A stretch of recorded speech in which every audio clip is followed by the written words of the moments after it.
எல்லாரும் ரோமர்கள் நிருபம் 12வது அதிகாரம் 2வது வசனத்தில் திருப்பிக் கொள்வோம். ரோமர்கள் நிருபம் 12வது அதிகாரம் 2வது வசனம். நீங்கள் இந்த பிரபஞ்சத்திற்கு ஒத்த வேஷம் தெரியாமல் தேவனுடைய நன்மையும் பிரியமும் பரிபூர்ணமான சித்தம் என்னதென்று பகுத்தறியத்தக்கதாக உங்கள் மனம் புதிதாகிறதுனாலே மறுரூபமாகுங்கள். எல்லாரும் திரும்ப சேர்ந்து வாசிப்போம். நீங்கள் இந்த பிரபஞ்சத்திற்கு ஒத்த வேஷம் தெரியாமல் தேவனுடைய நன்மையும் பிரியமும் பரிபூர்ணமான சித்தம் என்னதென்று பகுத்தறியத்தக்கதாக உங்கள் மனம் புதிதாகிறதுனாலே மறுரூபமாகுங்கள். மனம் புதிதாகிறதுனாலே மறுரூபம் என்ற ஒரு பகுதி இருக்கிறது. இதுல பார்த்தீங்கன்னா தேவனுடைய நன்மையும் பிரியமும் பரிபூர்ணமான சித்தம் என்னதென்று பகுத்தறியத்தக்கதாக. அப்படின்னா கடவுளுடைய சித்தம் என்னதுன்னு நாம தெரிந்து கொள்ளவில்லைன்னா நாம நினைச்சதெல்லாம் செய்வோம், நமக்கு பிடிச்சதெல்லாம் செய்வோம். தேவ சித்தம் நடக்குமான பெரும்பாலும் நடக்காது. என்னைக்கு தேவ சித்தம் நடக்குதோ அன்னைக்கு தான் நம்முடைய வாழ்க்கை மிக நன்றாக இருக்கும். போன வாரத்தில் பார்த்தோம், இந்த வாரத்தையும் அது தொடர்வோம். அந்த வாரத்தில் வேற பகுதியை பார்க்க போகிறோம். இது பெரிய சப்ஜெக்ட். எல்லாம் தேவனுடைய சித்தத்தை குறித்து பேசணும்னு சொன்னால் எல்லா இடத்துலையும் பேசலாம், வேதம் முழுவதையும் பேசலாம். ஆனால் நம்ம குறிப்பிட்டு சில விஷயங்களை பேசணும் அப்படிங்கிறதுக்காக நான் ஃபோக்கஸ் பண்ணுறேன். கொடுக்குற காரியத்தை போன வாரத்தில் பேசணும் இல்லையா? கொடுக்குற காரியத்தில் கொடுக்கும் போது எப்படி கொடுக்கணும்? யாருடைய ஃபோர்ஸ் பண்ணுறதுனால கொடுக்கக்கூடாது. மன உற்சாகத்தோடு தேவனுக்கு நாம கொடுக்கணும் இல்லையா? ஒரு ஆண்டவர் வந்து ஒரு ஓமையை சொல்லுறாரு. ரெண்டு பசங்க இருக்காங்க. ஒரு அப்பாவுக்கு பெரிய பையன்கிட்ட சொன்னாரு, அப்பா நீ போய் தோட்டத்தில் வேலை செய்யணும். அவன் என்ன செஞ்சான்? தோட்டத்துக்கு போக மாட்டேன்னு சொன்னான், ஆனால் போய் வேலை செஞ்சுட்டு வந்தான். சின்ன பையன்கிட்ட சொன்னாரு, போய் செய்யலான்னு சொன்னாரு, நான் போய் செய்கிறேன்னு சொன்னோம், ஆனால் அவன் போகலை. இதில் யாரு தேவனுடைய சித்தத்தை செஞ்சா? அந்த தகப்பனுடைய விருப்பத்தை செஞ்சான்னு பார்த்தீங்கன்னா பெரிய பையன் தான். போகலன்னு சொன்னாலும் போய் வேலையை பிடிச்சான். அப்போ தேவன் எப்படி பார்க்குறாருன்னா, உங்களுக்கு முன்பாக, அதாவது விசுவாசிக்க நினைத்திருக்கிற அல்லது தீர்மானித்திருக்கிற யாராக இருந்தாலும் நமக்கு முன்னாடி உள்ள பிரவேசிக்கிறார். அப்படின்னா ஊழியக்காரர்களாக இருக்கிறதுனால எல்லா ஆசீர்வாதமும் முன்னாடி பிரவேசிப்பாங்க, எல்லாத்தையும் சுதந்திரித்துக் கொள்வாங்க கிடையாது. விசுவாசிக்கிறவர்கள் வேகமாக சுதந்திரித்துக் கொள்கிறார்கள். யார் விசுவாசிக்கிறாங்களோ அவங்களுக்கும் சுதந்திரம் இருக்குது. சில சமயம் போங்க பாஸ்டர் கேட்டுதான் செய்யுது, இது ஏன் கேட்டு இது ஏன் பேசி என்னென்னமோ பண்ணி பார்க்குற ஒன்றும் நடக்க மாட்டேங்குது, இதை செஞ்சு என்ன பண்ணுறது, நான் விட்டுற போறேன் அப்படின்னு சொல்லிட்டு போவாங்க. ஆனாலும் விசுவாசமா சில காரியம் செஞ்சுட்டு இருப்பாங்க. கர்த்தர் சொல்றது யாரு ஆசீர்வாதம் முன்னாடி பிரவேசிப்பாங்க? செய்ய மாட்டேன்னு சொல்லியிருந்தாலும் கூட செய்யலான்னு பாருங்க, அவங்க தான் செய்கிறேன்னு சொல்லிட்டு செய்யாமல் இருக்கிறவங்களை பொறுத்து என்ன சொல்றாரு? நீங்க ஆசீர்வாதத்தை சோதரிக்க போறதில்லை.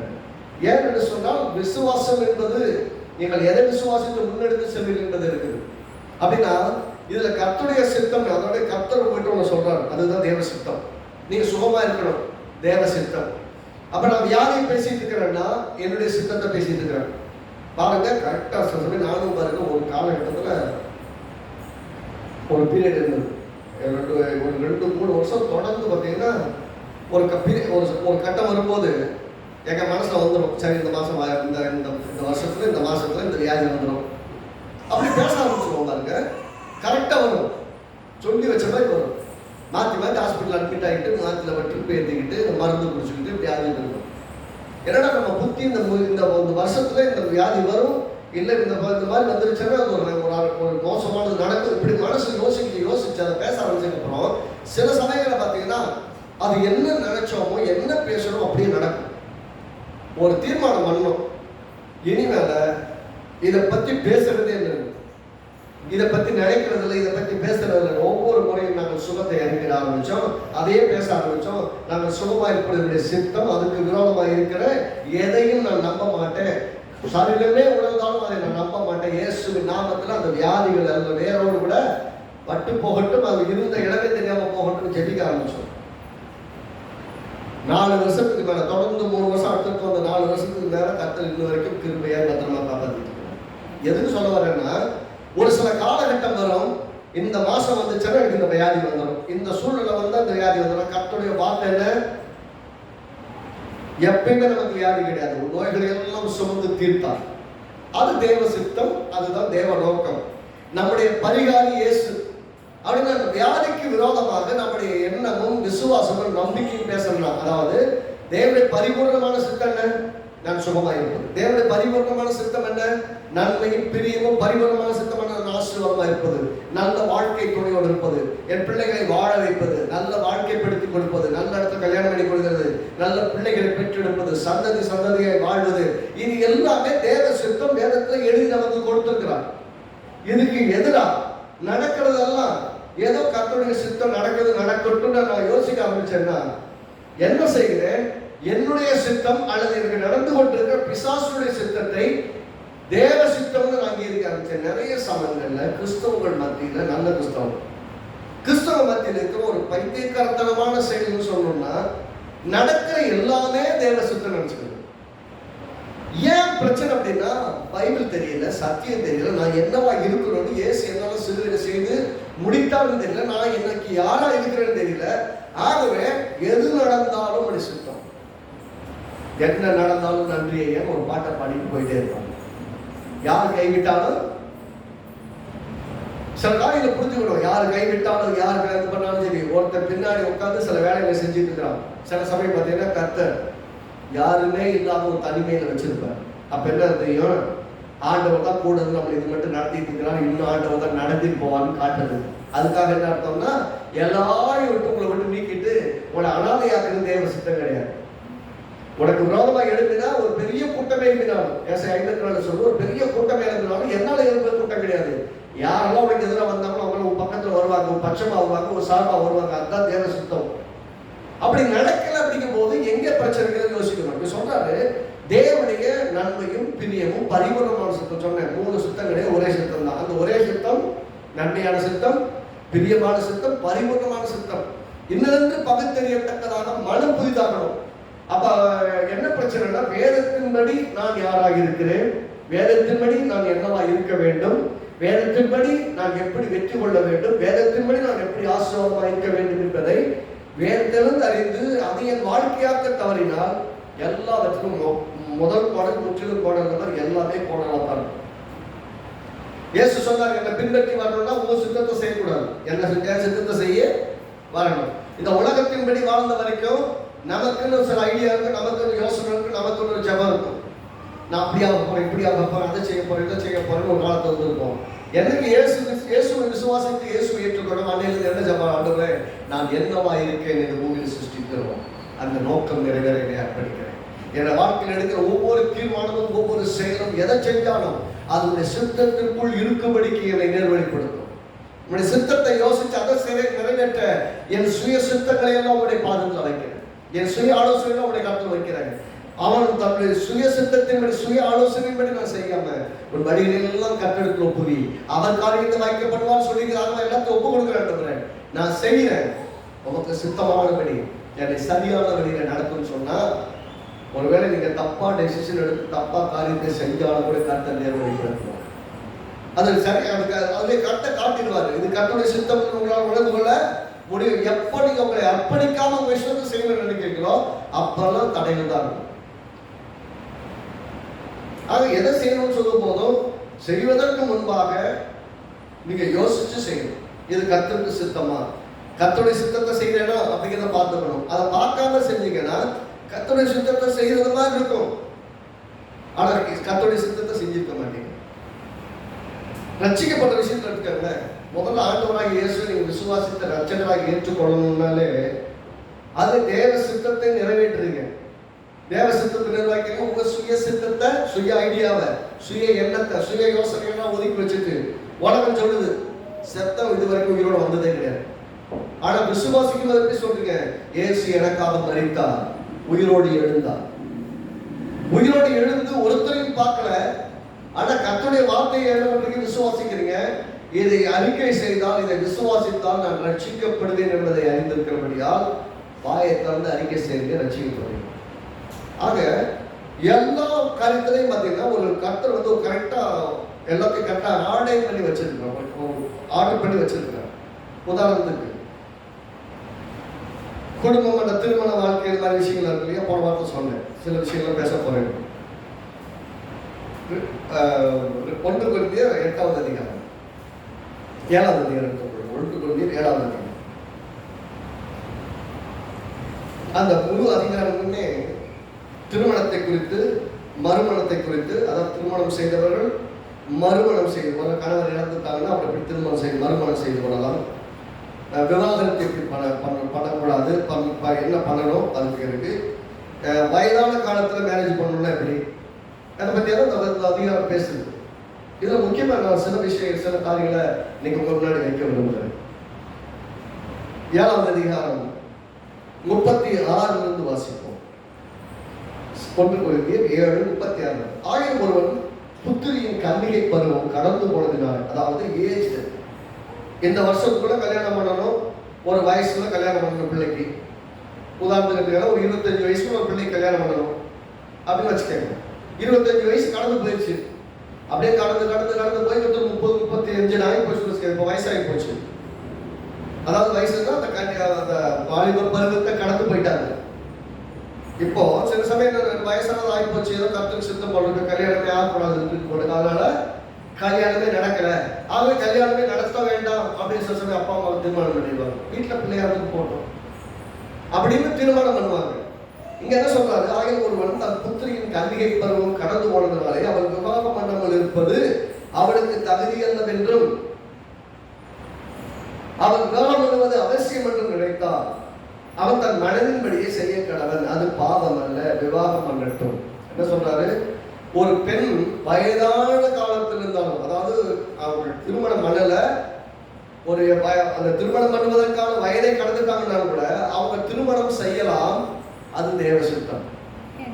அது தேவ. வயசாகி போச்சு, இதுக்கப்புறம் கல்யாணம் பண்ணணும். அவனுக்கு என்ன யோசிக்கிறான் அப்பா அம்மா, என்ன யோசிக்கிறாங்க, இந்த பிள்ளை வயசாயிட்டாலும் பரவாயில்ல, கல்யாணம் பண்ணணும் அப்படின்னு நினைக்கிறாங்க. கல்யாணம் பண்ணி வைக்கிறது தப்பு கிடையாது. அது திருமணம் வைக்கிற விஷயத்துல பேசுறேன். செய்யலாம், தவறில்லை என்று சொல்கிறான். ஆயினும் அதற்கு அவசியத்தை காணாமல் தன் இருதயத்தில் உறுதியுள்ளவனாயும் சுய சித்தத்தின்படி, என்ன சொல்லுங்க, சுய சித்தத்தின்படியே செய்ய அதிகாரம் உள்ளவனாயும் இருந்து தன் புத்திரியின் கன்னிகை பருவத்தை காக்க வேண்டும் என்று தன் எதிர்த்து தீர்மானிக்கிறவன் நன்மை செய்கிறான். என்ன சொல்ல வர்றாருன்னா, ஒருவேளை தன் சுய சித்தத்தை, தேவ சித்தத்தை விவாகம் பண்ணாமல் இருக்கிறது நல்லது கிடையாது. ரைட்டா? கர்த்தர் என்ன சொல்றாரு, ஒரு மனிதன் நன்மையா இருப்பதல்ல ஏற்ற துணைய உண்டாக்குவது தேவ சித்தம். இப்ப சுய சித்தம் என்ன, என் பிள்ளைய கல்யாணம் பண்ணி கொடுத்து அந்த பிள்ளைய கஷ்டப்படுத்த வேண்டாம், அந்த பிள்ளை வீட்டோடயே இருக்கட்டும் ஒரு அப்பா தீர்மானம் பண்றாருன்னா சுய சித்தம். எத்தனை பேருக்கு விளங்குது? திரும்ப வாசிக்கிறாங்க 37 வசனம். ஆயினும் அதற்கு அவசியத்தை காணாமல், என் வயசாகி போச்சு இருக்கா, கல்யாணம் பண்ணி கொடுக்க வேணாம் அப்படின்னு யோசிச்சுட்டு என் பிள்ளை வீட்டிலே இருக்கட்டும், நான் கல்யாணம் பண்ணி கொடுக்க வேண்டாம்னு யோசிச்சாங்க, அது சுய சித்தம். நல்லா யோசிக்கிறேன், கல்யாணம் பண்ண மாட்டேன், நான் தனியா இருப்பேன், ஒரு பொண்ணோ ஒரு பையனோ ஒரு அப்பா அம்மாவோ தீர்மானிக்கிறாங்கன்னா சுய சித்தம். ஆனா தேவ சித்தம் இருக்கான்னா தேவ சித்தம் கிடையாது. It is not God's will, it is their own will. அவங்களுக்கு என்ன நினைக்கிறாங்க, கல்யாணம் பண்ணாம இருக்கணும், அது கடவுளுடைய சித்தமாக இல்லை. சுய சித்தத்தை பயன்படுத்தி அப்படி செய்யலாம். தன் கன்னிகை பருவத்தை காக்க வேண்டும் என்று தன் இருதயத்தை தீர்மானிக்கும் நன்மை செய்கிறான். இப்படி இருக்க அவன் விவாகம் பண்ணி கொள்ளுகிறவனும் நன்மை செய்கிறான், கொடாமல் இருக்கிறவனும் அதுவே நன்மை செய்கிறான். கல்யாணம் பண்ணி கொடுத்தாலும் நல்லதுதான், கல்யாணம் பண்ணி கொடுக்கலனாலும் நல்லதுதான். இவர் என்ன சொல்ல வருகிறான்னு சொன்னா, அவரை மாதிரி ஃப்ரீயா இருந்து ஊழியத்தை செய்யறதுக்கு வாய்ப்புகள் இருக்கணும் அப்படிங்கிறத அதிகாரத்தில் பேசுறாரு. என்னது, எனக்கு யாரோட நிர்பந்தம் கிடையாது. என்ன பேசுறாருன்னா அந்த அதிகாரத்தில் என்ன சொல்றாரு, சின்ன விஷயத்த சொல்றேன். அவர் சொல்றாரு, கல்யாணம் பண்ணாம இருக்கிறவங்க கடவுளுக்காக எப்படி வாழலாம்னு யோசிக்கிறாங்களா, கல்யாணம் பண்ணவங்க கடவுளுக்காக எப்படி நல்லா இருக்கலாம், மனைவிக்காக எப்படி நல்லா இருக்கலாம், பிள்ளைகளை எப்படி சந்தோஷமா வச்சுக்கலாம்னு வேலை செய்யறாங்களா. ஆகவே அவர் என்ன சொல்ல வருகிறாரு, இது நான் சொல்றேன். என்ன சொல்றாரு, பைபிள் சொல்லல, நான் சொல்றேன். அப்படி இருந்தா என்ன மாதிரி இருந்துட்டா அவங்களுக்கு நல்லது. அவர் எப்படி யோசிக்கிறாரு, நான் கல்யாணம் பண்ணாம மாதிரி சுத்திட்டேன், எல்லாரும் கல்யாணம் பண்ணாம சுத்திட்டா நல்லா இருக்கும் அப்படின்ற மாதிரி ஒரு விதத்தில் சொல்ல வருகிறார். ஆனா அவர் சொல்லும் போதெல்லாம் என்னுடைய சுய ஆலோசனை, இது கடவுளுடைய ஆலோசனை, கடவுளுடைய ஆலோசனை கிடையாது. ஆக எப்பொழுதெல்லாம் கடவுளுடைய ஆலோசனைக்கு மாறாக செய்கிறார்களோ அது கரெக்டானதா இருக்கு. அது கடவுளுடைய ஊழியக்காரர்களே ஆலோசனை சொன்னாலும் சரி, இல்லைங்க நீ கல்யாணம் பண்ணாம இருங்க அப்படி சொல்ற மாதிரி இருந்தால் கூட அது கடவுளுடைய ஆலோசனை கிடையாது, அது மனித ஆலோசனை. மனித ஆலோசனை நிறைவேற்றுவதை விட தேவ ஆலோசனை செய்வதுதான் கரெக்ட். எத்தனை பேர் விளங்குது? அப்படின்னா பிள்ளை வயசாயிடுச்சுனாலோ அல்ல எனக்கு கல்யாணம் பண்ண பிடிக்கலனாலோ நான் கல்யாணம் பண்ண மாட்டேன்னு நினைச்சாலோ அது தேவனுடைய சித்தத்துக்கு ஏற்றது அல்ல. ஏனென்றால் எந்த மனிதனும் தனிமையா இருப்பது நல்லது அல்ல. ஏற்ற துணையோடு வாழ வேண்டும். அதற்காகத்தான் சிருஷ்டிக்கப்பட்டிருக்கிறார்கள். அவர்கள் சந்ததி சந்ததியாக பெருக வேண்டும் என்பது தேவ சித்தம். ஆமென். அப்படின்னா ஒரு கணவனோ ஒரு ஆணோ பெண்ணோ திருமணம் என்பதை செய்ய வேண்டும், அவங்க பெருக வேண்டும். அதன் மூலமாய் தேவன் விருத்தி அடைய செய்ய வேண்டிய சந்ததிகள் அந்த சந்ததியிலிருந்து வரும். கல்யாணம் பண்ணாம போயிட்டாங்கன்னா அந்த சந்ததியின் மூலமாய் தேவன் கொண்டு வர நினைத்த அத்தனை சந்ததிகளும் கெட்டு போகும். எத்தனை விளங்குது? அப்ப தேவ சித்தன ஒரு திருமணம் என்பது நடத்தப்பட வேண்டும். வயசாகி போச்சு அதுக்காக திருமணம் பண்ணக்கூடாதுலாம் கிடையாது. அடுத்த வருஷம் மனைவியான 23ஆம் வசனம் வாசிங்க. ஏன் அப்படி இருக்கணும்னு சொன்னா, நீங்கள் கிரயத்துக்கு 12ஆம் வசனத்துக்கு வாசிப்போம். இன்னொரு அடுத்த பகுதி. இது கல்யாணம் பண்ணாம இருக்கிற பொண்ணுக்கு கல்யாணம் பண்ணி வைக்கிற காரியம் அல்லது கல்யாணம் பண்ண வேண்டிய அவசியத்துடைய காரியத்தை கொடுத்தது. இன்னொன்று, நீங்க கல்யாணம் பண்ணிருக்கீங்க, ரட்சிக்கப்படாத வீட்டுக்காரன் கல்யாணம் பண்ணிட்டீங்க.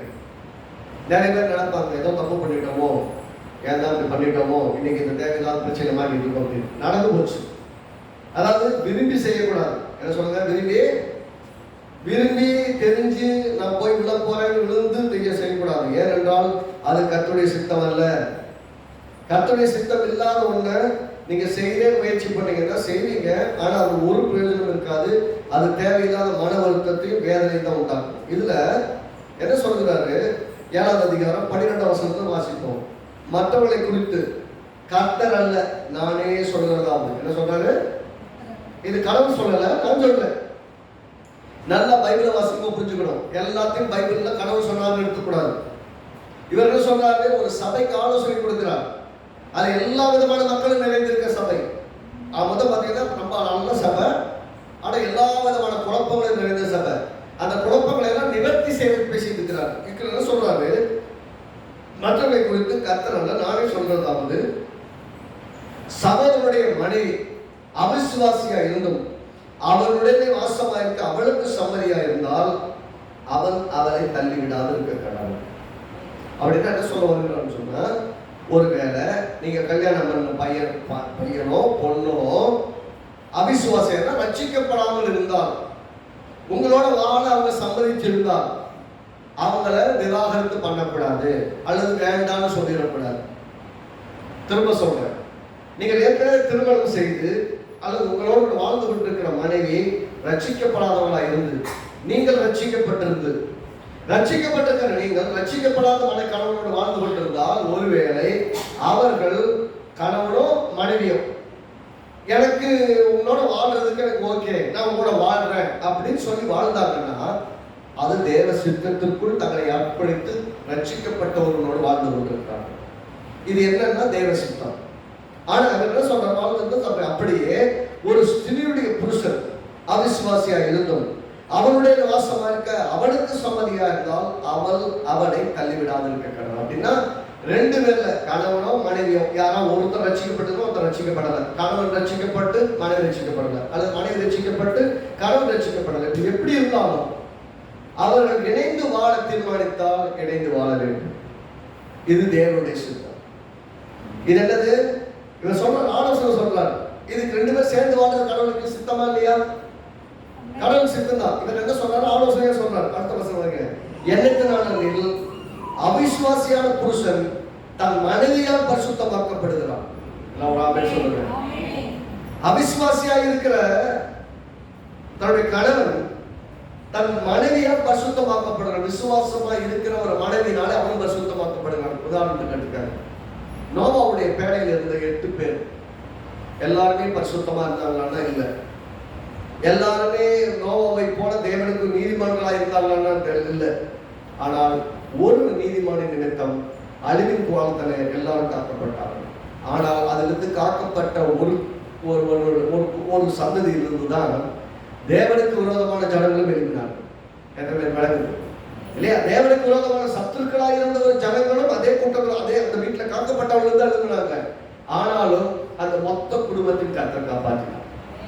அழிக்கிற மோசமான கூட்டமா இருந்தாலும் அந்தனுடைய சந்ததியின் மத்தியிலேயும் கர்த்தர் அவர்களையும் காக்க பிரியப்படுகிறார். இங்க கவனிக்க வேண்டியது என்னன்னா, அவிசுவாசியான மனைவி அவிசுவாசியான புருஷன் தன் மனைவியால் பரிசுத்தமாக்கப்படுகிறார். அதே போல அவிசுவாசியான மனைவியும் தன் புருஷனால் பரிசுத்தமாக்கப்படுகிறான். இல்லாவிட்டால் உங்கள் பிள்ளைகள் அசுத்தமாக இருக்குமே. எத்தனை பேருக்கு நடக்குது?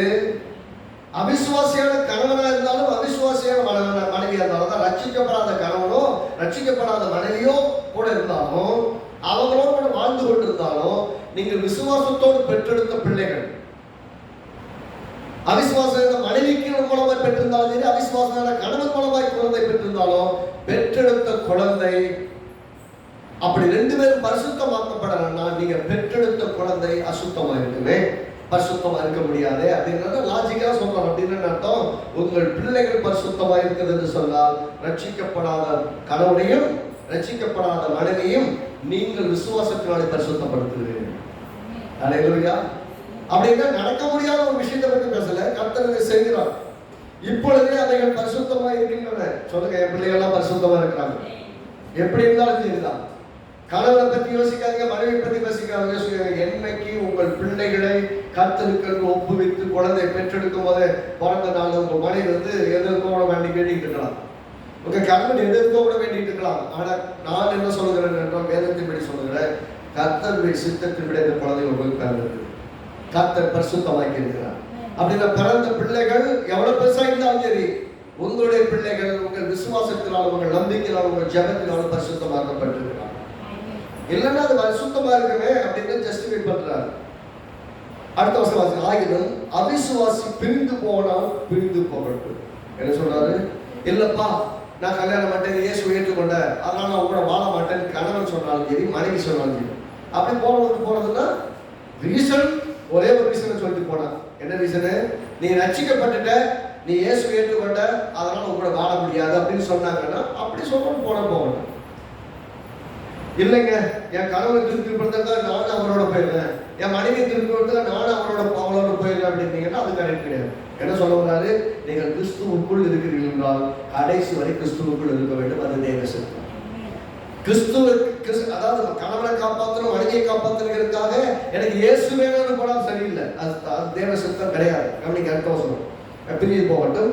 இப்படிப்பட்ட விஷயத்தில் சகோதரனாவது சகோதரியாவது அடிமைப்பட்டவர்கள் அல்ல, சமாதானமா இருக்கும்படிக்கே தேவன் நம்மை அழைத்திருக்கிறார். யாருக்கும் யாரும் அடிமையா இருக்கக்கூடாது. கணவனுக்கு மனைவி அடிமையா இருக்கிறதுனால, அவன் ரட்சிக்கப்படாத மனசு கிடைச்சதுனால அவன் அவர் வீட்டுக்காரர் போற மாதிரி அவருடைய வரியில நான் போயிட்டு போகக்கூடாது. அது தேவ சித்தம் அல்ல, அது கர்த்தருடைய ஆலோசனையும் கிடையாது. அப்படின்னு என்ன அர்த்தம்னா, யாரும் இன்னொருவருக்கு கீழ் அடிமையாய் போகக்கூடாது. ஆண்டவருக்கு என்று ஒப்பு கொடுத்தவங்கள் வாழ்க்கை கடைசி வரை அடிமைப்படாத வாழ்க்கையா இருக்கும். எல்லாரும் நாட்டில் சொல்லுங்க. ஏன்னா கடவுள் நம்ம கொஞ்சம் சொல்லிட்டாரு, நீ சுயாதீனமாக இருக்கணும். ரட்சிக்கப்பட்ட பின்பாக நீங்களும் தேவன் தான். கூட கணவன் பிள்ளைகள் 1000 பேர் இருந்தாலும் சரி, you and God alone, no person in between. உங்களுக்கு நடவுக்கு மத்தியில இப்ப கணவனே உங்களுக்கு கை தெய்வம் மாதிரி சொல்லுவாங்கல்ல, கணவனே கை கண்ட தெய்வம், உலகம் தெய்வம், உலகத்துல தான் சொல்லுவாங்க. தெய்வத்துக்கு இணையாக கணவனும் இல்லை, மனைவியும் இல்லை. என் மனைவி இல்லைன்னா நான் இல்லவே இல்லைங்க. யார் சொன்னா? இப்படிப்பட்ட ஒரு மனைவியை கொடுத்த தேவன் தான் தெரியும். என் வீட்டுக்காரர் மட்டும் இல்லைன்னா நான் ஒண்ணுமே இல்லாம போயிருக்கேன். யார் சொன்னா? அப்படிப்பட்ட ஒரு வீட்டுக்காரர் உங்களை பார்த்து கொடுத்தாங்க, அவர் நல்லவர். அப்ப தேவன் புகழப்படத்தக்கவர். அப்படிப்பட்ட ஒரு வாழ்க்கை துணையை இல்லைங்க, அப்பெல்லாம் எனக்கு இயேசுவை தெரியவே தெரியாது, அப்படி ஒரு கணவரை கொடுத்தாருங்க. சந்தோஷம். கணவரை அறியாத நாள இருந்தாலும் கூட உங்களுக்கு எந்த இந்த துணை உங்களுக்கு வாழ்க்கையில கொடுத்தாரு பார்த்தீங்களா, அப்பயே அவங்க குறித்தவர் தேவன்.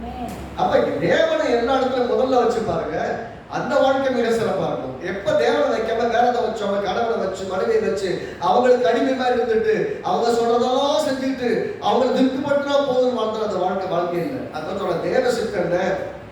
கணவனா இருந்தாலும் மனைவியா இருந்தாலும் ரட்சிக்கப்படாத கணவனோட மனைவியோட யாரோட வாழ்ந்தாலும் சரி சந்தோஷமாய் வாழ வேண்டும். ஏனென்றால் நீங்கள் பெற்றெடுத்த பிள்ளைகள் பரிசுத்தமாக்கப்படுகிறார்கள். யாரால? விசுவாசிக்கிறவனாலே. விசுவாசியா இல்லாத கணவனும் பரிசுத்தப்படுகிறான், விசுவாசியா இல்லாத பிள்ளைகளும் பரிசுத்தப்படுகிறார்கள். அப்படின்னா பரிசுத்தமாக்குதல் என்பது உங்களிடத்திலிருந்து புறப்பட்டு முழு குடும்பத்தையும் நிறைக்கிறது. அப்படின்னா தேவ சித்தம் என்ன? பரிசுத்தம் இல்லாமல் இருக்கும் குடும்பத்தினரையும் கூட உங்கள் விசுவாசம் உள்ள வாழ்வும் உங்கள் விசுவாசம் உள்ள ஜெபமும் பரிசுத்தப்படுத்தும். அல்லேலூயா. அப்ப தேவனுடைய நோக்கத்திற்காக வாழும்போது என் பிள்ளைகள் பரிசுத்தமா இருக்காங்களான்னு கேட்டீங்கன்னா, ரட்சிக்கப்படாத மனுஷனுக்கு பிள்ளையை பெற்றெடுத்திருக்கேன், அந்த பிள்ளை என்னவோ அப்படின்னு நீங்க சொன்னீங்கன்னா, உங்களால் அந்த பிள்ளைகள் பரிசுத்தமாக்கப்பட்டதுன்னு நம்பல. அது தேவ நோக்கத்திற்காக, தேவ சித்தத்திற்காக உங்களை அர்ப்பணித்து வாழ்ந்து கொண்டிருக்கீங்கன்னா, அந்த பிள்ளைகள் உங்களுக்குள்ளாக உங்கள் மூலமாக பரிசுத்தப்படுத்தப்பட்டிருக்கிறார்கள். எல்லாரும் ஆமென் சொல்லுவோமே. நம்ம பிள்ளைகள் பரிசுத்தமா இருக்கிறார்கள். நம்முடைய கணவன்மார்கள் பரிசுத்தப்படுத்தப்பட்டுக் கொண்டிருக்கிறார்கள். அதனால தான் நிர்மூலமாக அவங்க காப்பாற்றப்பட்டுக் கொண்டிருக்கிறார்கள் விசுவாசத்தினால. நிறைய இடத்துல பார்த்தீங்கன்னா இந்த பிரச்சனை இருந்துட்டே இருக்கும். 16 வசனம், மனைவியானவளே நீ ஒரு புருஷனை ரட்சிப்பாயோ அல்லவோ உனக்கு எப்படி தெரியும்? என்ன சொல்றாரு? ரட்சிக்கப்படாத கணவனோடு வாழ்ற மனைவியே, அவனை நீ ரட்சிப்புகளை நடத்திருக்கியோ என்று உனக்கு எப்படி தெரியும்? அடுத்தது சொல்றாரு, உன் மனைவியை புருஷனே நீ உன் மனைவி ரட்சிப்பாய் அளவோ உனக்கு எப்படி தெரியும்? அதாவது ஒரு ஆளை நான் ரட்சிப்புகளை நடத்த முடியும், ரட்சிக்க முடியுமா இல்லைன்னு எனக்கு தெரியாது. ஆனா வாழும் நாள் எல்லாம் தேவனுக்கு பயந்து தேவனுக்காக ரட்சிக்கப்படாத கணவனோடும் ரட்சிக்கப்படாத மனைவியோடும் நான் உண்மையாய் வாழ வேண்டும். அப்பொழுதுதான் நானும் பரிசுத்தமாக இருக்க முடியும், என் குடும்பமும் பரிசுத்தமாக்கப்படும், என் கணவனும் பரிசுத்தப்படுத்தப்படுவான், என் மொத்த வீடும் பரிசுத்தமாக்கப்படும். அது தேவனுடைய சித்தம். இப்ப என் சுய சித்தத்தை பயன்படுத்தி உங்க கூட வாழ முடியாது என் தீர்மானம் பண்ணா மாட்டிக்கிட்டேன்.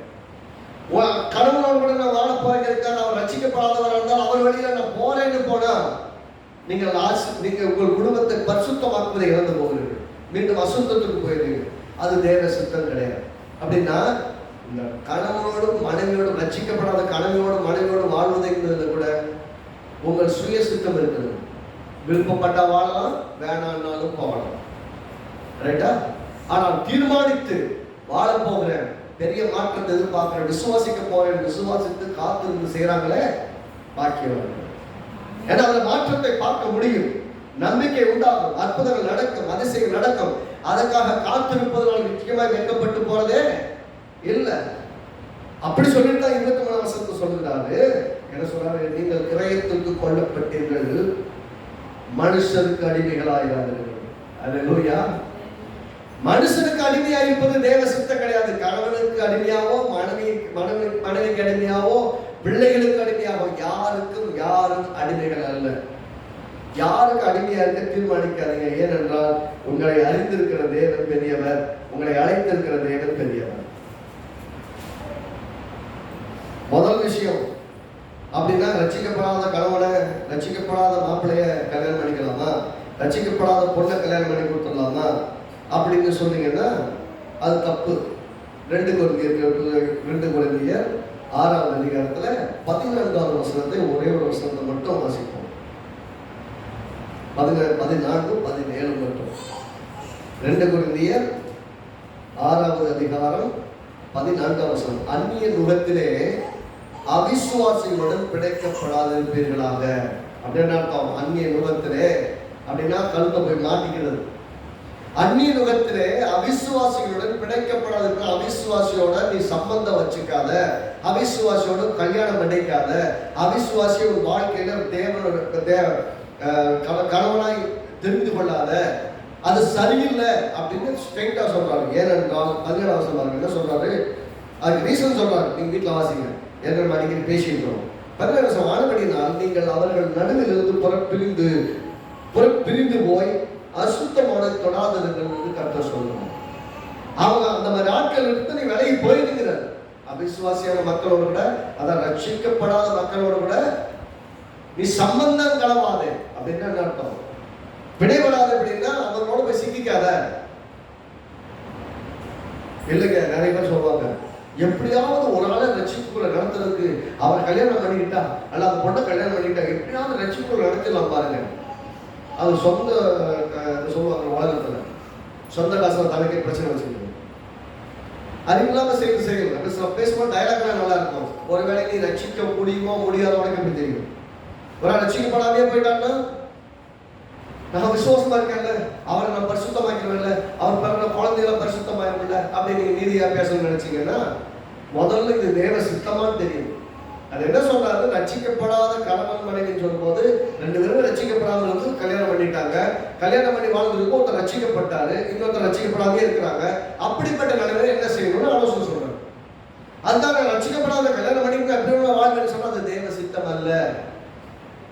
கர்த்தர் சொல்லிட்டார், அந்நிய நுகத்தில் அவிசுவாசம் பிழைபடாத அப்படின்னா, அப்படி பிழைபட நீ ஆயத்தம் என்றால் இது தேவ சித்தத்தை செய்யவில்லை, உன் சுய சித்தத்தை செய்கிறான். சுய சித்தத்தை செஞ்சேன்னா, உன் விருப்பப்படி செஞ்சேன்னா பாதிப்பு கண்டிப்பா இருக்க கண்டிப்பா. ஒரு பெரிய ரிஸ்க்ல போக வேண்டியிருக்கும், கஷ்டத்துல போக வேண்டியிருக்கும், வேலையில போக வேண்டியிருக்கும். சில சமயம் சரியாக, சில சமயம் சரியாகும். சரியாச்சுன்னா சந்தோஷம், சரியாக என்ன பண்ண முடியும்? அதனால லைஃப் ரிஸ்க் எடுத்துக்கிட்டு உங்களோட விசுவாசத்தில் நிற்காத மனிதன், உங்களுக்காக ஜெபிக்காத மனிதன், உங்களோட கூட சேர்ந்து எல்லா இடத்திலும் விசுவாசத்தில் நிற்க முடியாத மனிதன் சொல்லும் போது நீங்க தனியாளா நின்று ஜெபிக்கணும், தனியா நின்று போராடணும். ஒரே ஆளா போராடிட்டு இருக்கிறது ஒரு பெரிய மோசமான வாழ்க்கை. எத்தனை பேர் வழங்குது? ஆமே. ஆக வாழ்க்கையில தெரிந்தெடுக்கக்கூடிய காலகட்டம் ஒவ்வொரு சமயம் ஒரு வாய்ப்பு கிடைக்கும் நமக்கு. சொல்ல இல்லையா? அப்படின்னா கல்யாணம் பண்ண போறோம் அப்படின்னா, கல்யாணத்துக்கு முன்னாடி ஒரு கேள்வி கேட்கிறாங்க. பொண்ணை பார்க்க போறாங்க. பொண்ணு பார்க்கும்போது என்ன கேட்கிறாங்க? பொண்ணு பிடிச்சிருக்கா, மாப்பிள்ளை பிடிச்சிருக்கா? பிடிச்சிருக்கு. பிடிச்சிருக்குன்னு சொன்னா அடுத்த லெவலுக்கு போகும். பிடிக்கலன்னு சொல்லிட்டாங்கன்னா அன்னைக்கு ட்ராப் ஆயிடும். ரைட்டா? அதோட முடிச்சிருவாங்க. பிடிச்சிருக்கு இந்த பொண்ணு பையனை சொன்னா தான் அடுத்த லெவலுக்கு போகும். என்ன பேசுவாங்க, கொடுக்கல் வாங்கலாம் பேசி படிப்பாங்க. புதுசு நிச்சயதார்த்தம் பண்ணலாம் அப்படின்னு ஒரு நாள் ஃபிக்ஸ் பண்ணுவாங்க. அன்னைக்கு ஒரு கேள்வி கேட்பாங்க. நிச்சயதார்த்தம் அன்னைக்கு 2 பேரும் உறுதி பண்ண போறோம். பையன் உனக்கு பிடிச்சிருக்கா, பொண்ணு உனக்கு பிடிச்சிருக்கா? அன்னைக்கு சொல்லணும் சுய சித்தத்தை பயன்படுத்தி தேவ சித்தம் தான் இந்த மனிதனுடைய இந்த மனிதன் வாழ்க்கை வர தேவ சித்தம் தான் அறிந்து அன்னைக்கு தீர்மானித்து சொல்லணும். பொண்ணு பிடிச்சிருக்கு, பையன் பிடிச்சிருக்குன்னு சொல்லணும். அதோட முடியாது. கல்யாணத்தன்னைக்கு எல்லா ஜனங்களும் கூடி வந்திருக்க அவங்களுக்கு முன்னாடி கேட்பாங்க. முதல்ல இந்த பையன் உனக்கு பிடிச்சிருக்கா, இந்த பையன் பொண்ணு உனக்கு பிடிச்சிருக்கா, கல்யாணம் பண்ணிக்க சம்மதமா அப்படின்னு கேட்பாங்க. அப்ப சொல்லணும் கல்யாணம் பண்ணிக்க சம்மதம்னு. அங்கேயும் சுய சித்தத்தை பயன்படுத்தி இந்த மனிதனோடு வாழ்வதற்கு நான் தீர்மானிக்கிறேன்னு நான் என்ன பண்ணணும்? தீர்மானம் செய்யணும். கல்யாணம் வரைக்கும் கொண்டு வந்துட்டார் கர்த்தர். அவர் சித்தத்தை நிறைவேற்றிட்டு இருக்கிறார். அந்த இடத்துல சொல்லணும். அந்த இடத்துல முடியாதுன்னு சொன்னீங்கன்னா அப்படியே அனுப்பி விட்டுருவாங்க. கல்யாணம் ஸ்டேஜ் வரைக்கும் வந்திருந்தாலும் இங்க நான் கல்யாணம் பண்ண மாட்டேன், இவர் எனக்கு பிடிக்கல, நான் கல்யாணம் பண்றது எனக்கு முடியாதுன்னு சொன்னீங்கன்னா அப்படியே அனுப்பி விட்டுருவாங்க. எல்லாரும் வந்திருந்து எல்லாருக்கும் முன்னாடியும் மாட்டேன்ட்டு போயாச்சுன்னா அதுக்கப்புறம் கல்யாணமே நடக்காது. பார்க்குறவங்களும் வந்தவங்க போனவங்களும் திட்டிட்டு போவோம். எங்களுக்கு வேலை இல்லை நினைச்சிட்டு இருக்கீங்க, இப்படி வர வச்சுட்டு எல்லாம் பண்ணிட்டீங்களே அப்படின்னு. எந்த சூழ்நிலை மத்தியிலும் என்னால் முடியல அப்படின்னு சொல்றாங்கன்னா சொல்லும்போது நல்லா தான் இருக்கும். ஆனால் தேவ சித்தம் நிறைவேற வேண்டும் என்றால் அர்ப்பணிக்க வேண்டும். அடிமைகளுக்கான இல்லை, தேவ நோக்கத்துக்கு அர்ப்பணிக்கணும். அங்கே தீர்மானம் எடுக்கிறார்கள், இணைகிறார்கள். இந்த 3 லெவல் ஆஃப் கன்ஃபர்மேஷன் பார்க்குறாங்க. ரைட்டா? பொண்ணை பார்க்க முதல்ல பார்க்கும்போது கேட்குறாங்க, நிச்சயதார்த்தத்தை கேட்குறாங்க, கல்யாணத்தில் கேட்குறாங்க, அப்புறம் அறிக்கைப்பட சொல்றாங்க. வாழ்விலும் சாவிலும் சுகத்திலும் துக்கத்திலும் மரணம் நம்மை பிரிக்கும் வரைக்கும் நம்ம விட்டு விலக மாட்டேன், உன்னை எல்லாத்தையும் சந்தோஷமா வச்சுக்குவேன், என்னுடைய பொருளால ஆஸ்தியால செயலிருந்தாலும் உன்னை மேல சந்தோஷமா வச்சுக்குவேன், எல்லாத்தையும் சொல்லணும். ஆண் பெண்ணிட்ட சொல்லணும், பெண் ஆண்கிட்ட சொல்லணும். இதுக்கு எல்லாரும் சாட்சி. கல்யாணத்துக்கு வந்தவங்களாம் சாட்சி, கணவன் மனைவி சாட்சி, தேவனும் சாட்சி. எல்லாருக்கும் முன்னாடி சொல்லி அதுக்கப்புறம் தான் கல்யாணம் நடக்குது. நல்லா யோசிக்கணும். இதுல சுயமாய் தீர்மானித்து இதை செய்ய நான் தீர்மானிக்கிறேன் என்று சுய சித்தத்தை நிறைவேற்றுகிறார். அங்க தேவ சித்தம் இருவர் இணைவது, அதற்கு சுய சித்தம் இவரை ஏற்றுக்கொள்ள, இந்த பெண்ணை ஏற்றுக்கொள்ள தீர்மானித்து வாயை விட்டு அறிக்கை பண்ணாதான், வாயை விட்டு சொன்னாதான் திருமணமே நடக்கும். அதுபோல ரட்சிப்பு கூட ஆண்டவராய் இயேசுவை நான் ரட்சகராய் ஏற்றுக்கொள்கிறேன் என்று விசுவாசித்து அறிக்கையிட்டால் தான் ரட்சிப்பே நடக்கும். அப்படின்னா கடவுள் நம்ம கண்ணை திறந்து அவர் விசுவாசிக்கு உதவி செய்யாவிட்டால் நமக்கு ஆண்டவர் யாருன்னே தெரியாது. இயேசுவை தெரியவே தெரிய ரட்சிக்கவும் பட்டிருக்க மாட்டோம். அதனால இயேசு தம்மை வெளிப்படுத்தினால் அறிந்து கொண்டோம். ஆனா யாராவது நிர்பந்திச்சாங்க வாங்க சொல்றாங்க இல்லையா, கட்டாய மதமாற்றம். கட்டாய மதமாற்றம் பண்ணவே முடியாது. ஏன்னா எல்லா மக்களும் தெளிவா இருக்கிறாங்க, எல்லாரும் தெளிவா இருக்கிறாங்க. அவர்களுக்கு ஒண்ணு தெரியணும், இயேசு ஆண்டவர் என்பதை அவரே வெளிப்படுத்தணும் அவங்களுக்கு. அப்பதான் அவங்க உள்ளம் திறக்கும். நீங்க சொல்ல வேண்டியது நீ சொல்ல மட்டும்தான் முடியும். இயேசுதான் ஆண்டவர், இயேசுவை விசுவாசிக்க உங்களுக்கு நல்லது செய்வாரு, நீங்க அவர் தான் உங்களை உருவாக்கிறவர் சொல்லலாம். நீங்க 1000 சொன்னாலும் சரி, அதிலே அவர்கள் கன்வின்ஸ் ஆகல அப்படின்னா ஒண்ணும் பண்ணவே முடியாது, அவர் ரட்சிக்கப்படவே முடியாது. அப்படின்னா ரட்சிப்பு என்கிற இடத்துல எந்த மனிதனுடைய நிர்பந்தமும் இருக்கக்கூடாது. நான் சொல்றேன், ஒருவேளை போர்ஸ்ஃபுல்லா மிரட்டி அல்லது ஏதாவது கொடுத்து ரட்சிப்புக்குள்ளாக நடத்தி இருந்தா, நான் சொல்றேன் அந்த போர்ஸ்ஃபுல்லாக அந்த கொஞ்ச நாள் தான் இருப்பாங்க, அப்புறம் வெளியே போயிடும். அந்த ஆளு கர்த்தரோடு கூட வாழவே மாட்டாங்க. கர்த்தரோடு நிலைத்திருக்கவும் விசுவாசித்து அறிந்து ரட்சிக்கப்பட்டவங்க தான் சர்ச்சில் இருப்பாங்க. எந்த மிரட்டலாலும் எந்த வற்புறுத்தலாலும் எந்த துன்புறுத்தலாலும் ரட்சிக்கப்பட்டவங்க, நான் சொல்றேன், அது யாராலும் சர்ச்சில் இருக்க மாட்டாங்க, ஆண்டவருக்கு விலைக்கு போயிடுவாங்க. ஏன்னா காசுக்காக வந்திருந்தா காசு கிடைக்கிற வரைக்கும் இருப்பாங்க, காசு கிடைக்கிறவங்க காசுக்காக போயிடுவாங்க. சுகத்துக்காக வந்தது சுகம் கிடைச்சது சுகம் கிடைக்கிற வரைக்கும் இருப்பாங்க, சுகம் கிடைச்சதுக்கு அப்புறம் வெளியே போயிடுவாங்க. அப்ப ஏதாவது ஒன்றுக்காக வந்திருந்தால் அங்கே அவரோடு நிலைத்திருக்க மாட்டாங்க. தேவ சித்தம் என்பது ரட்சிக்கப்பட வேண்டியது, ரட்சிக்கப்பட்டவர்கள் நிலைத்திருப்பது என்பது தேவ சித்தம். ஆனால் சுய சித்தத்தை பயன்படுத்தி இருக்கலாம் போகலாம் என்று தீர்மானிக்க தனி மனிதனுக்கு உரிமை இருக்கிறது. யாரையும் பிடிச்சு நிப்பாட்ட முடியாது. அதனால தான் எப்பயுமே சொல்றது, வர்றவங்களையும் ஏன் வந்தீங்கன்னு கேட்கறதுல போறவங்களையும் ஏன் போறீங்கன்னு கேட்கறது. ஏனென்றால் மனிதனுக்கு தேவன் சுய சித்தத்தை கொடுத்திருக்கிறார். அந்த சுய சித்தத்தை தேவனும் மதிக்கிறார், நானும் மதிக்கிறேன். மனுஷனுடைய சுய சித்தம் அவன் விரும்பி செய்யாத ஒன்றும் அவனுக்கு லாபம் கிடையாது. விரும்பி செய்யாத உங்களை போஸ்ட்ல கொண்டு சர்ச்சில் உட்கார வச்சு என்ன பிரயோஜனம்? என்ன பண்ண போறோம்? ஒன்றும் பண்ண போறோம். நீங்கள் நேசித்து வராவிட்டால் வந்ததே வேஸ்ட். ஆசீர்வாதம் வரணும். ஆண்டவர் இந்த சத்தியத்தை விளங்கிக் கொள்ளணும், வாழ்க்கையை விளங்கிக் கொள்ளணும். சொல்லுங்க, இப்ப இதுவரைக்கும் இன்னைக்கு ஆலயத்தில் இல்லாமல் போயிருந்தால், சத்தியத்தை கேட்காமல் போயிருந்தால், ரட்சிக்கப்படாத கணவனோடு வாழ்ந்து கொண்டிருக்கிறோம், ரட்சிக்கப்படாத மனைவியோடு வாழ்ந்து கொண்டே மனநிலை என்னவாகும்? ஏதோ தப்பு பண்ணிட்டாங்க, அதனால வாழ்க்கை முழுவதும் தண்டனை, குடும்பம் முழுவதும் இப்படி இருக்க காரணமே என் வீட்டுக்காரரால தான், என் மனைவியால தான் நினைச்சிட்டு இருப்பாங்க. இல்ல, உங்களால தான் குடும்பம் பரிசுத்தமாக்கப்பட்டு கொண்டிருக்கிறது, உங்களால தான் பிள்ளைகள் பரிசுத்தமாக்கப்பட்டு கொண்டிருக்கான்னு தெரிஞ்சதுன்னா விசுவாசத்தின் லெவல் வேற மாதிரி இருக்கும். நான் போகலன்னா, நான் தேவன் ஆராதிக்கிறேன்னா, நான் விசுவாசிக்கிறேன்னா, நான் என்னத்தை இந்த குடும்பத்தை செய்ய போறேன்?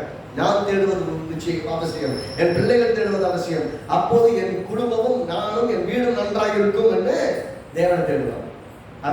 அப்ப கர்த்தருடைய வார்த்தையை கேட்க வரலன்னா என்னத்தை அறிந்து கொள்ள போகிறோம்? என்னத்தை விசுவாசிக்க போறோம்? என்னத்தை பெற்றுக்கொள்ள போகிறோம்? அற்புதத்திற்காக இயேசு பற்றிட்டு வந்தா அற்புதத்தோடு முடிஞ்சு போச்சு, காசுக்காக வந்தா காசோட முடிஞ்சு போச்சு. அவர்கள் நிலைக்க மாட்டார்கள். நான் சொல்றேன், அந்த விஷயம் புரிய மாட்டேங்குது. ரட்சிப்புக்காக ஆண்டவராகி இயேசுவை மெய்யாகவே அறிந்து வந்தவர்கள் என்று சொன்னால் கடைசி வரைக்கும் அவரோடு இருப்பார்கள். அப்படிப்பட்ட மக்கள் தான் ஆண்டவருக்கு தேவை. எந்தவித நிர்பந்தமும் இல்லாமல் சுயாதீனமாய் தீர்மானித்து சுய சித்தத்தை பயன்படுத்தி தேவ சித்தம் இயேசுவை ஆண்டவராய் நாம் ஏற்றுக்கொள்வது என்பதை விசுவாசத்தை ஏற்றுக்கொண்டால் மட்டும்தான். சுய சித்தமும் தேவ சித்தம் இணைந்துதான் பயணிக்கும். சுய சித்தம் தனியாக வேலை செய்யாது, தேவ சித்தம் தனியாக வேலை செய்யாது. எப்போதெல்லாம் சுய சித்தம் பயன்படுத்தப்பட்டாலும் அப்பொழுதெல்லாம் தேவ சித்தத்தை தெரிந்தெடுத்துக் கொள்ளும். தேவ சித்தம் நிறைவேறும். பெஸ்ட். 1 கொரிந்தியர் புஸ்தகம் 11ஆம் அதிகாரத்தில் திருப்பி கொள்ளும். 1 கொரிந்தியர் 11. இன்னைக்கு இன்னொரு காரியத்தை பார்ப்போம். 1 கொரிந்தியர் 11ஆம் அதிகாரம் 3ஆம் வசனத்தில்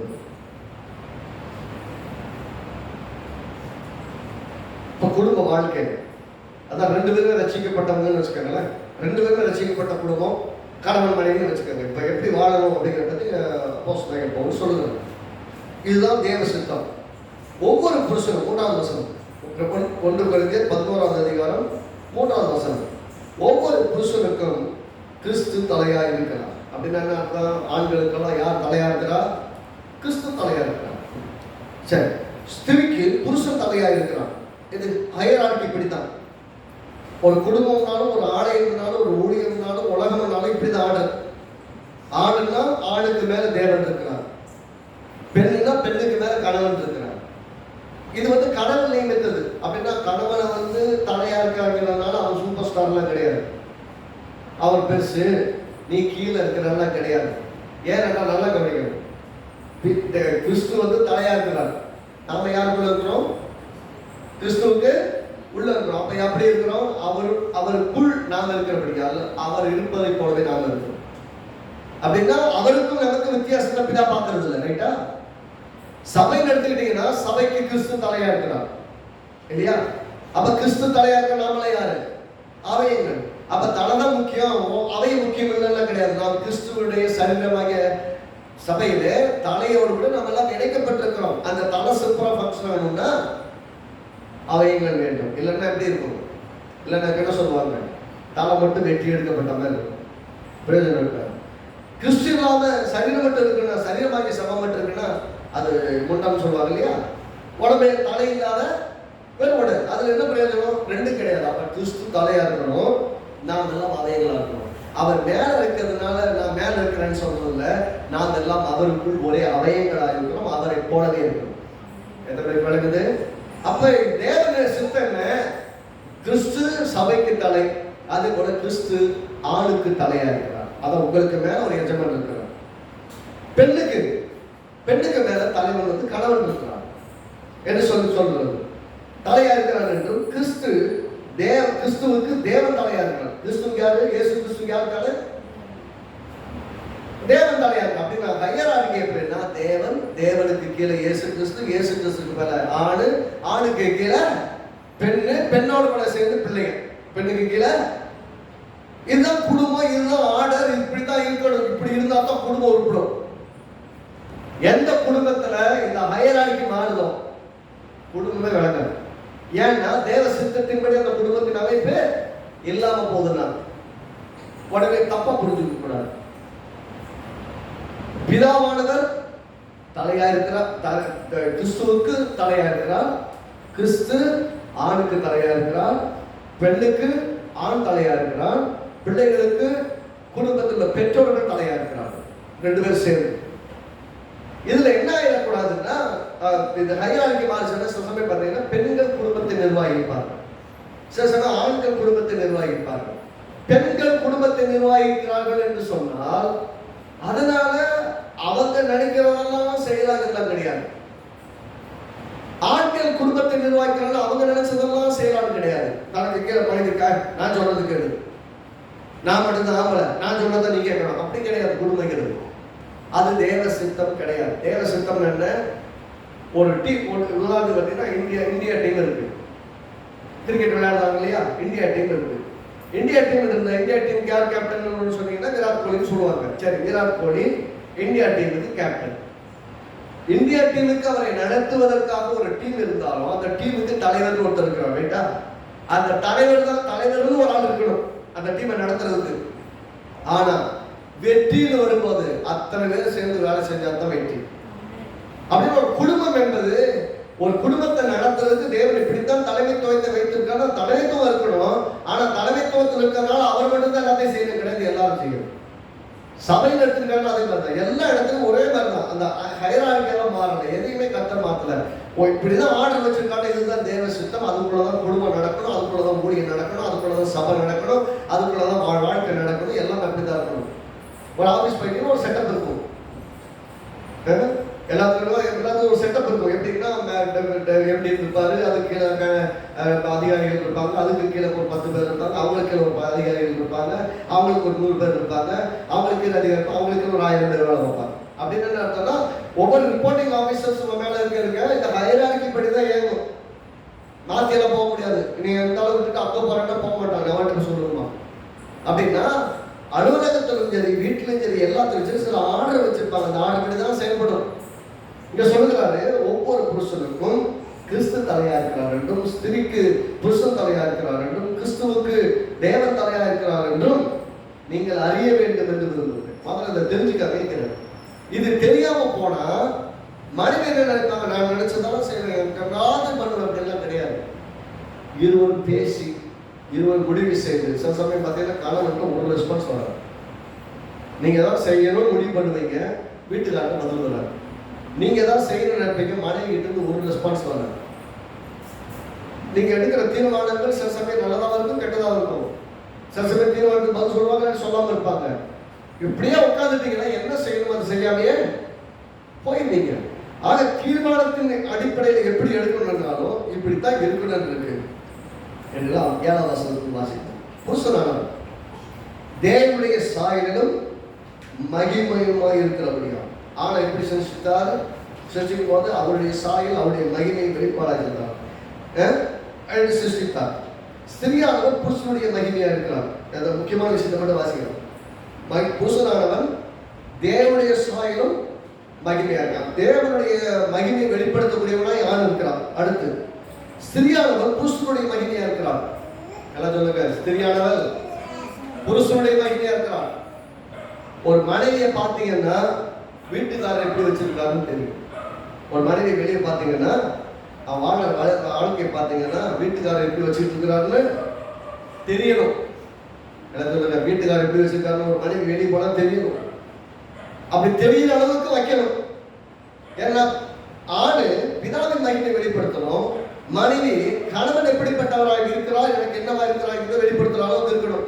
அப்படின்னா அந்த கணவன் மனைவியை நன்றாய் பராமரித்து அவளுடைய எல்லா காரியத்தையும் நிறைவேற்றி அவளை மகிழ்ச்சியாயும் சந்தோஷமாயும் வைத்திருக்க வேண்டும். இது தேவ சித்தம். அப்படி இருந்தா தான் வெளியே சந்தோஷமா இருக்கும். இல்லைன்னா வீட்டில் ஒரே சத்தம், ஒரே சண்டை, எப்பயும் நிம்மதி இல்லாத நம்ம நினைச்சு அழுது போல வேலையா இருக்கும். அடுத்த வசனம், புருஷன் ஸ்திரியிலிருந்து தோன்றினவன் அல்ல. நல்லா கவனிக்கணும். புருஷன் ஸ்திரியிலிருந்து தோன்றினவன் அல்ல, ஸ்திரியே புருஷனிலிருந்து தோன்றினவன். அப்படின்னா புருஷனுடைய ஆணினுடைய உடம்புல இருந்தா நிலாயிலிருந்தா பெண்ணை செஞ்சாரு சொல்ல வர்றாரு. சரி, அடுத்த வசனம், புருஷன் ஸ்திரிக்காக சிருஷ்டிக்கப்பட்டவன் அல்ல, ஸ்திரியே புருஷனுக்காக சிருஷ்டிக்கப்பட்டவன். என்ன சொல்ல வர்றாரு? ஆண் பெண்ணுக்காக சிருஷ்டிக்கப்படல, பெண் ஆணுக்காக சிருஷ்டிக்கப்பட்டார். அதாவது என்ன தேவன் சொன்னாரு, அவனுக்கு ஏற்ற துணையை உண்டாக்க வேண்டும். அவன் பெண்ணை சிருஷ்டித்தார். அப்ப அவனிலிருந்து சிருஷ்டித்தார், வெளியிலிருந்து போய் சிருஷ்டிக்கல. அப்படின்னா அவனில் ஒரு பகுதி, ஆனால் அவனுக்கு உதவி செய்யணும். அப்படின்னா ஆணுக்கு ஆண் என்பவன் மிக தரிசனம் உள்ளவனாய் தேவ நோக்கத்தை நிறைவேற்றுகிறவனாய் இருக்கணும். அப்படிப்பட்ட ஒருவனை தான் வாழ்க்கை துணையாய் கொள்ளணும். எத்தனை நடக்குது? வாழ்க்கையில ஒரு கணவன் வந்தா தேவனுக்காக அர்ப்பணித்தவன், தேவனுடைய நோக்கத்தை செய்கிற ஒருவனை வாழ்க்கை துணையாக பெற வேண்டும். அவனுக்கு வாழ்க்கையை குறித்து ஒரு தரிசனம் இருக்க வேண்டும். தேவ நோக்கத்திற்காக வாழ்வதற்கான ஒரு அர்ப்பணிப்பு இருக்க வேண்டும். அப்படிப்பட்டவனை வாழ்க்கையில் தேர்ந்தெடுத்திருக்கிறார். இன்னைக்கு அவன் ஜீரோவில் ஆரம்பிச்சாலும் ஒரு நாள் மிக சிறப்பாய் வாழ்வான். அவன் ஒன்றுமே இல்லாதவனா இருந்தாலும் மிக சக்சஸ்ஃபுல்லான நாளா வாழ்வான். இங்க கவனிங்க, ரெண்டு விஷயத்தை சொல்லிட்டு வர்றாரு. மனிதன் ஆண் என்பவன் தேவ மகிமை வெளிப்படுத்தணும், பெண் என்பவன் கணவன் எப்படிப்பட்டவன் என்பதை மகிமை அவன் எப்படிப்பட்டவன் என்பதை வெளிப்படுத்தணும். புருஷன் ஸ்திரியிலிருந்து தோன்றினவனால, ஸ்திரியே புருஷனிலிருந்து வந்தவன். அப்படின்னா ஆணிலிருந்து பெண் வந்தால் பெண்ணிலிருந்து ஆண் வரவில்லை. அப்படி அதான் எடுக்கப்பட்ட விதத்தை சொல்றார். அடுத்து புருஷன் ஸ்திரிக்காக சிருஷ்டிக்கப்பட்டவன். புருஷன் ஸ்திரீக்காக சிருஷ்டிக்கப்பட்டவன். பெண்ணுக்காக ஆண் சிருஷ்டிக்கப்படல, ஆணுக்காக தான் பெண்ணு சிருஷ்டிக்கப்பட்டா. அப்படின்னா என்ன சொல்ல வர்றாருன்னா, பெண்ணு ரொம்ப மட்டமானவ அப்படின்னு சொல்ல வரல. உடனே இதெல்லாம் சொன்ன உடனே ஆணை விட பெண்ணு மட்டம் கொடுக்கும், அது வந்ததுனால அவன் பெரிய ஆளா இருக்கு அப்படிலாம் கிடையாது. அடுத்த வசனம் வாசிங்க, 11ஆம் வசனம் வாசிங்க. ஆகிலும் கர்த்தருக்குள், எல்லாம் சொல்லுங்க, எல்லாம் சேர்ந்து வாசிங்க. ஆகிலும் கர்த்தருக்குள் ஸ்திரீ இல்லாமல் புருஷனும் இல்லை, புருஷன் இல்லாமல் ஸ்திரீயும் இல்லை. எல்லாம் ஒரு ஆமென் சொல்லுங்க. எப்படி சொல்லி வைக்கிறாருன்னா, இவங்கள் என்ன அவங்க இல்லை, அவங்க என்ன இவங்க இல்லை அப்படின்னா அர்த்தம் தயா ஒன்று கேட்டார். ஏனென்றால் ஆதியிலே தேவன் மனிதனை சிருஷ்டித்த போது அவனை ஆணும் பெண்ணுமாக சிருஷ்டித்தார். அதை சிருஷ்டிக்கும் போதே ரெண்டு பேரும் ஒன்னா தவச்சு சிருஷ்டித்தார். அப்புறம் தான் உள்ள இருக்கிறவன பெண்ணை தனியா எடுத்தார். அப்படின்னா ஆணுக்கு முக்கியத்துவம் கொடுத்திருக்கிறார் என்பது மட்டுமல்ல, அவன் தலைமை பொறுப்பிலிருந்து குடும்பத்தை, வாழ்வை எல்லாவற்றையும் நடத்துகிற ஒருவனாக இருக்கணும்ங்கிறதுக்காக. அப்படி என்ன சொல்றாரு? எல்லாம் அவளுக்காக உண்டாக்கப்படல, அவள் இருந்தாங்க வந்தாங்க சொல்லியிருந்தாலும் கடைசி எப்படி சொல்லியிருக்காரு? ஆகிலும் கர்த்தருக்குள் ஸ்திரீ இல்லாமல் புருஷனும் இல்லை, புருஷன் இல்லாமல் ஸ்திரீயும் இல்லை. அப்படியே கர்த்தருக்குள் வரும்போது இவன் இல்லாம அவன் எல்லாமே நடக்கும். அப்ப ரெண்டு பேர் இல்லாம குடும்பம் இல்லை, சந்ததிகள் இல்லை, எதிர்காலங்கள் இல்லை. அடுத்த வசனம் பாருங்க. ஸ்திரியானவள் புருஷனிலிருந்து தோன்றினது போல, எல்லாம் சேர்ந்து வாசிங்க. ஸ்திரியானவள் புருஷனிலிருந்து தோன்றினது போல, புருஷனும் ஸ்திரீயினால் தோன்றுகிறான். சகலமும் தேவனால் உண்டாயிருக்கிறது. எப்படி? ஆண் பிள்ளையை பெற்றெடுத்தாலும் பெண்ணு தான் பெற்றெடுக்கிறான், ஆண் பெற்றெடுக்கிறது கிடையாது. எப்படி சொல்ல வர்றாருன்னா, எடுத்தது அங்கெல்லாம் வித்தியாசம் இருந்தாலும் கூட ஆரம்பத்துல இந்த ஹையரார்க்கி வச்சாலும் கூட ஆண் இல்லாம பெண் இல்லை, பெண் இல்லாம ஆண் இல்லை அப்படின்னா ரெண்டு பேரும் ஈக்குவலா வைக்கிறார். ரெண்டாவது ஆண் இல்லாம பெண் இல்லைன்னு சொல்லும் போது இன்னொன்னு சொல்றாரு, ஆணையும் பெண் தான் பெற்றெடுக்கிறார். ஆகவே அவள் இல்லாவிட்டால் இந்த ஆணும் கிடையாது. ஆக அதாவது ஆடல் இப்படித்தான் இருக்கணும். ஆனா ரெண்டு பேரும் ஒருத்தர் விட்டு ஒருத்தர் இருக்க முடியாது. This is how God is. இதுதான் தேவ சித்தம். இதை புரிஞ்சுக்கலன்னா நான் பெரிய ஆளா நீ பெரிய ஆளாங்கிற சண்டை வீட்டுல இருக்காது. வீட்டுல இதை புரிஞ்சுக்கிட்டா, தேவ சித்தத்தை புரிஞ்சுக்கிட்டா சண்டை வராது. சொல்றாருன்னா நீ 3ஆம் வசனத்தினுடைய கடைசி பதில் சொல்றாரு, நீங்கள் அறிய வேண்டும் என்று விரும்புகிறேன். முதல்ல உங்களுக்கு தெரிஞ்சிருக்கணும். எத்தனை பேருக்கு விளங்குது?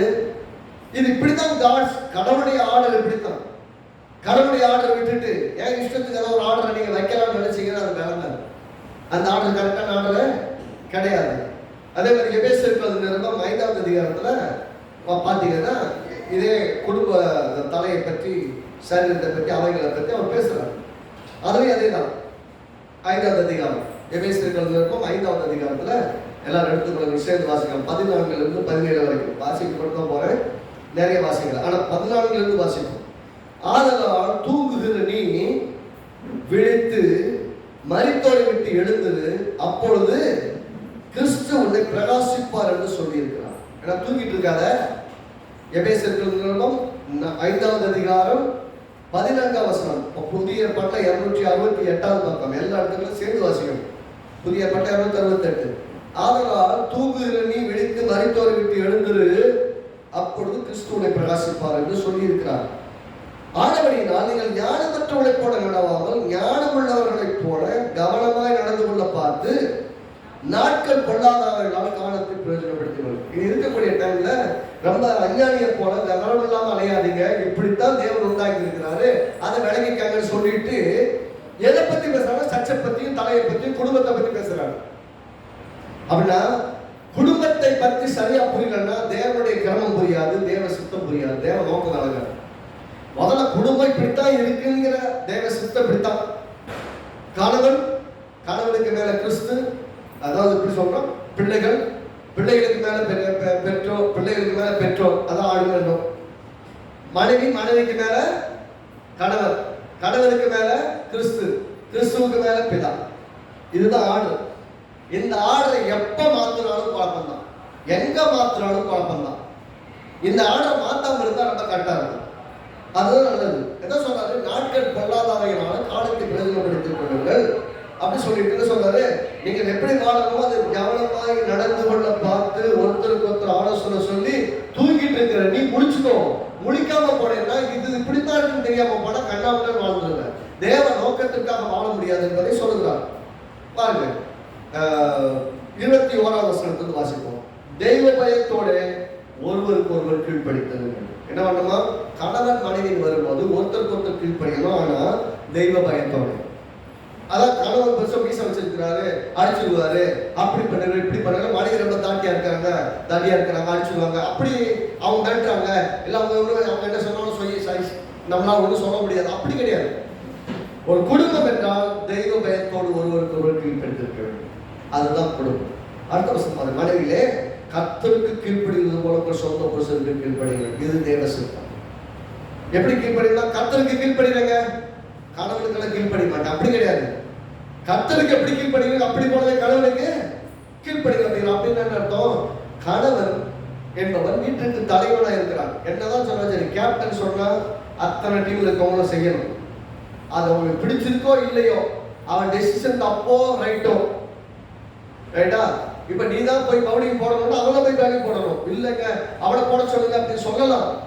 இல்ல நான் அவனை தான் போட சொல்லுவேன் அப்படின்னா ஒன்றும் நீ பேச முடியாது. வெற்றியோ தோல்வி எங்க முடியும்?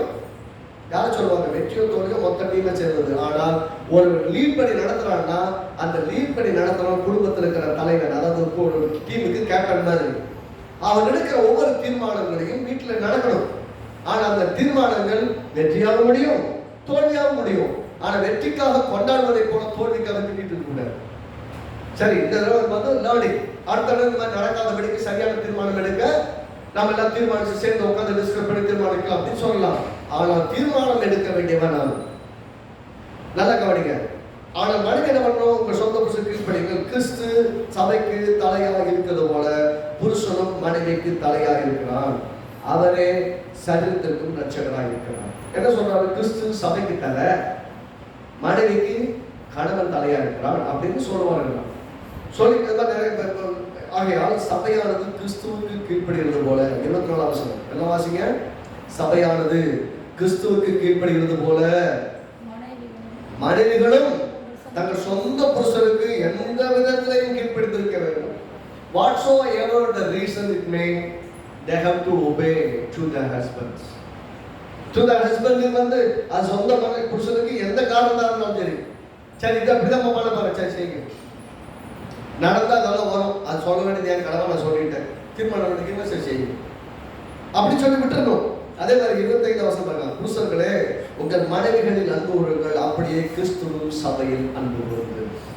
சபை எப்படி கிறிஸ்து நேசித்து அன்பு கூறுறாரோ அதே மாதிரி நீங்க நேசிக்க அன்பு கூறுங்கன்னு சொல்லுகிறார். அடுத்த வசனம் 33 வசனம் வாசிங்க. எப்படி எனில், எல்லாம் சேர்ந்து வாசிங்க. எப்படி எனில் உங்களில் அவனவன் தன்னிடத்தில் அன்பு கூறுவது போல தன் மனைவிடத்திலும் அன்பு கூற கடவன். தனக்கு மட்டும் ஸ்டைல முடி வெட்டிக்கிட்டு, தனக்கு மட்டும் அப்படியே என்னென்ன பர்ஃபியூம் எல்லாம் வாங்கி வச்சுக்கிட்டு, தன்னை மட்டும் பக்காவா வச்சுக்கிட்டு மாப்பிள்ளை மாதிரி, மைனர் மாப்பிள்ளை மாதிரி சுத்தணும். வீட்டில் இருக்கிற மனைவி போய் பார்த்தீங்கன்னா, வீட்டில் இருக்கிற மனைவி கணவனுடைய மகிமையா இருக்கிறான். வீட்டில் இருக்கிற மனைவி பார்த்தா தலைவரி குணமா இருந்தாங்கன்னா அவனுடைய மகிமை வெளிப்படாது, அவன் எப்படி வச்சிருக்கான்னு தெரியும். உங்க மனைவியை பார்க்கிறவர்கள் உங்களை சொல்லணும், மெய்யாக உங்களுடைய கணவன் மிக நன்றாக வைத்திருக்கிறார். அப்படி சொல்ல முடியலன்னா நீங்க தலைன்னு சொல்லி பிரயோஜனம். தலைவரா இருக்கிறீங்கன்னு சொல்லி அவர் தலைங்க, ஆமா தலைவர், அவர் தலைவர் மூலமா இருக்கிறாங்க, நான் இப்படி தலைவர் மூலமா இருக்கிறேன். உங்கள் மகிமை உங்கள் மனைவி மூலமாய் வெளிப்பட வேண்டும், உங்கள் பிள்ளைகள் மூலமாய் வெளிப்பட வேண்டும். அப்படிப்பட்ட விதத்திலே பிள்ளைகளை நீங்கள் வளர்க்க வேண்டும், மனைவியை பராமரிக்க வேண்டும். எதனால சொல்றீங்க? அப்படி குடும்பம் இருக்கணும். என்ன சொல்றாரு? அன்பு கூறுவ தன் மனைவிகளுக்கு அன்பு கூற கடவன், மனைவியும் புருஷனிடத்தில் பயபக்தியா இருக்க கடவுள். 2 டைம் சொல்லிட்டு கடைசியா முடிக்கிறாங்க. எப்படி இப்படிதான் இருக்கணும். இந்த மாதிரி செஞ்சீங்கன்னா தூங்கிட்டு இருக்கீங்கன்னு அர்த்தம். இன்னும் வெளிச்சம் வரல, இன்னும் பிரகாசம் வரல. நான் சொல்லி கேட்கிறேன், தேவ சுத்தம் குடும்பம் இப்படித்தான் இருக்கணும், சபை இப்படித்தான் இருக்கணும், எல்லாத்தையும் இருக்கணும்னு சொன்னா அப்படித்தான் இருக்கணும். மனைவியுடைய கணவனுடைய வேலை பத்தி 26 வசனத்தில் சொல்லுகிறார். அது வீட்டில் அவர் படிங்க. கணவன் எல்லாரும் அறிந்து கொள்ளணும், கணவன் எப்படி மனைவியை பராமரிக்கணும். வரும்போது ஃபுல்லி குவாலிஃபைடா மனைவியா வரணும். இவர் ஒன்றும் கஷ்டப்படக்கூடாது. வரும்போது எப்படி வரணும்னா எல்லாமே ரெடிமேடா வரணும். அது முதல்ல தப்பு. இன்னைக்கு நான் ஆண்டவர்கிட்ட வரும்போது எப்படி வந்தோம்? ரெடிமேடா வந்தோம். ஒன்னான குப்பைக்கடு மாதிரி வந்தோம். வந்தவங்களை கரை திரையற்றவர்களாய் மகிமைப்படுத்தி, அழகுபடுத்தி, வார்த்தையினாலும் வாழ்க்கையினாலும் ஜபத்தினாலும் விசுவாசத்தினாலும் வளர்த்து, ஆவியினால் பலப்படுத்தி, அசலுக்கு சுரப்படுத்தி இன்னைக்கு நாம் இருக்கிறபடி மாற்றி இருக்கிறோம். ஆனா ஆண்டவர் என்ன பண்றாரு? நம்மை மெருகேற்றுகிறார். அப்படிதான் மனைவி கிராமத்துக்கு வந்த மாதிரி இருந்தாலும், மனைவி நாம விரும்புகிற மாதிரி வெளியே கூட்டு போற மாதிரி அட்டகாசமா இல்லை அப்படின்ற மாதிரி இருந்தாலும், அந்த மனைவியை நீங்கள் விரும்புகிற மாதிரி நீங்க வெளியே கூட்டு போற மாதிரி அப்படி கடவுள்ள ஒரு மனைவியை போல மாற்றுவது ஆணுடைய கடமை. ஒரு ஆண் அப்படி இருக்கணும். நான் மட்டும் நல்லா வெளியே போயிட்டு வரீங்கலாம் கிடையாது. என்னோட கூட வருகிற மனைவியும் நல்லா இருக்கணும், என் பிள்ளைகளும் அழகா இருக்கணும், எங்க பார்த்தாலும் எல்லாரும் பார்க்கறவங்கள சொல்லணும், மெய்யாகவே இந்த குடும்பம் ரொம்ப ஆசீர்வாதமான குடும்பம். அப்படிப்பட்ட விதத்துல நம்ம என்ன கண்டுக்கணும், செயல் இருக்கணும். அப்படி இல்லாம போச்சுன்னா ஒரு பெரிய வெற்றிகரமான வாழ்க்கையை நம்மளால வாழ முடியாது, செயல்படுத்தவும் முடியாது. எத்தனை பேருக்கு விளங்குது? ஆமென். அப்ப தீர்மானத்தோடு வாழணும், தீர்மானத்தோடு செயல்படணும். பாருங்க, அதை முடிச்சுட்டு 6ஆவது அதிகாரத்துல ஆரம்பிக்கிறார். ஒரு ஆர்டர் சொல்லி போறார், பிள்ளைகளே உங்கள் பெற்றோருக்கு கர்த்தருக்குள் கீழ்ப்படிங்கள், இது தேவ சித்தம். பிள்ளைகள் எல்லாரும் என்ன பண்ணணும்? பெற்றோருக்கு கீழ்ப்படியணும், இது நியாயம் அப்படின்னு அர்த்தம். இது தேவ சித்தம், அதுதான் கரெக்ட் கூட, கீழ்ப்படியணும் பிள்ளைகளுக்கு சொல்றாரு. அடுத்து, உனக்கு நன்மை உண்டாயிருக்கிறதுக்கு பூமியிலே உன் நாள் நீடித்திருப்பதற்கு உன் தகப்பனும் தாயும் கணவன்மாயாக என்பது வாக்குத்தத்தம் மூலம் நாம் கற்பனையாக இருக்கிறது. ஏனென்றால் தேவ சித்தம் இதுதான். நீ உன் தகப்பனையும் தாயை கனப்படுத்தி வாழ்ந்தால் உன் ஆயுசு நாட்கள் நீடித்திருக்க பண்ணுவார். இது வாக்குத்தத்தமும் கூட. ஆகவே உன் பிள்ளைகளுக்கு சொல்றாரு, உங்கள் பெற்றோருக்கு கர்த்தருக்கு கீழ்ப்படிகள். எவ்வளவு பெரிய பிள்ளையா இருந்தாலும் சரி, சின்ன பிள்ளையா இருந்தாலும் பெற்றோருக்கு கீழ்ப்படியணும். நீங்க கல்யாணம் முடிச்சு 10 பிள்ளைகளை பெற்றெடுத்திருந்தாலும் கூட பெற்றோருக்கு கீழ்ப்படியணும். இது நியாயம். அடுத்த வசனம் பாருங்க. பிதாக்களே, இப்ப பெற்றோர்களை பத்தி பேசுற பிதாக்களே, பெற்றோர்களே நீங்கள் உங்கள் பிள்ளைகளை கோபப்படுத்தாமல் கர்த்தருக்கேற்ற சிக்ஷைகளும் போதைகளும் அவர்களை வளர்ப்பீர்களாக. அப்படின்னா பிள்ளைகளை எப்படி பண்ணா அவங்க வெறுப்பேற்றி வம்பிழுத்து ஏதாவது பண்ணி தேவையில்லாம டென்ஷன் ஆக்காம கர்த்தருக்கு ஏற்ற சிக்ஷை. சொல்லுங்க, கர்த்தருக்கு எது கர்த்தருக்கு ஏற்ற சிக்ஷைனா போதிப்பது, கர்த்தரை அறிவிக்குள் நடத்துவது, கர்த்தரை வசனத்தின்படி அவங்க சொல்லிக் கொடுங்க. ஏசப்பா அப்படி சொல்லிக்க, அப்படி செய்து கரெக்டானு கேளுங்க, அவர்களுக்கும் உணர்வு வரும். அதுக்கு மேல தேவனுக்கு விரோதமாக செய்யாதபடிக்கு அவங்க உள்ளங்கள் கரெக்டாக தேவன் உதவி செய்யணும். கர்த்தருக்கேற்ற சிக்ஷையிலும் போதனையிலும் அவர்களை வளர்ப்பீர்களாக. அப்பா அம்மாவோட வேலை இப்படிதான் செய்யணும். பிள்ளைகளுக்கு ஆரம்பிக்கிறாரு, பிள்ளைகளுக்கு மேல பெற்றோருக்கு வராரு, அடுத்து வர வேலைக்காரரே நீங்கள் கிறிஸ்துவுக்கு கீழ்ப்படுகிறது போல சரீரத்தின்படி எஜமான்களா இருக்கிறவர்களுக்கும் பயத்தோடும் நடுக்கத்தோடும் கவனற்ற மனதோடும் கீழ்ப்படிந்து. அப்படின்னா வேலைக்காரங்க தனக்கு வேலைக்கு இருக்கிற சூப்பர்வைசருக்கோ மேனேஜருக்கோ தான் வேலை செய்ய இடத்திற்கோ உண்மையாய் வேலை செய்யுங்க. எப்படி செய்யணும்? 6 வசனம் பாருங்க. மனுஷனுக்கு பிரியமாக இருக்க விரும்புவதாக பார்வைக்கு ஊழியம் செய்யாமல் அல்லது பார்வைக்கு வேலை செய்யாமல் பார்வைக்காக குடும்பத்தில் காரியங்களை செய்யற மாதிரி இருக்காதபடி கிறிஸ்துவின் ஊழியக்காரராக மனப்பூர்வமாய் தேவனுடைய சித்தத்தின்படி செய்யுங்கள். எல்லாம் தேவனுடைய சித்தத்தின்படி வேலை செஞ்சாலும் கூட அதுல தேவ சித்தம் இருக்கணும். அது சுய சித்தம் இருக்கு, அவன் பார்க்காத நேரத்தில் ஒளிஞ்சு உட்காந்துக்கலாம், அதுவும் செய்யலாம். அவன் எதிர்பார்க்கிற மாதிரி செய்யாம நம்ம ஏமாத்தலாம். ஆனா நமக்கு மேல பிதா இருக்கிறார், நமக்கு மேல தேவன் இருக்கிறார், பார்த்துட்டு இருக்கிறார். அவர் பார்த்து கொண்டிருக்கிறபடியால் அவருக்கு முன்பா உபயோக செய்யுங்க, நாள் வரும் உங்களை கனப்படுத்துவார். ஆகவே தேவ சித்தத்துக்கும் மனுஷனுடைய சுய சித்தத்துக்கும் இடையில எப்பயுமே ஒரு பிரச்சனை வந்துகிட்டே இருக்கும். எப்பயுமே ஒரு பிரச்சனை வந்துகிட்டே இருக்கும். ஆனா ஒவ்வொரு முறையும் நாம் தேவ சித்தத்தை செய்ய தீர்மானிக்க வேண்டும், அதில் வெற்றியாய் வாழ வேண்டும், முன்னேற வேண்டும். ஆமென். கர்த்தர் நல்லவர், கர்த்தர் நல்லவர். எல்லாம் சொல்லுங்க, கர்த்தர் நல்லவர். ஆமா, ரட்சிக்கிற விஷயத்திலையோ கல்யாணம் பண்ற விஷயத்திலையோ கல்யாணம் பண்ண வேண்டிய பிள்ளைய கல்யாணம் பண்ணி கொடுக்குற விஷயம் எல்லா விஷயத்திலையும் தேவன் தம்முடைய சித்தத்தை வெளிப்படுத்தி இருக்கிறார். அந்த சித்தத்துக்கு மாறாக நம்ம செஞ்சோம்னா தான் தப்பு பண்றோம். கர்த்தர் நல்லவர். ஆமென்.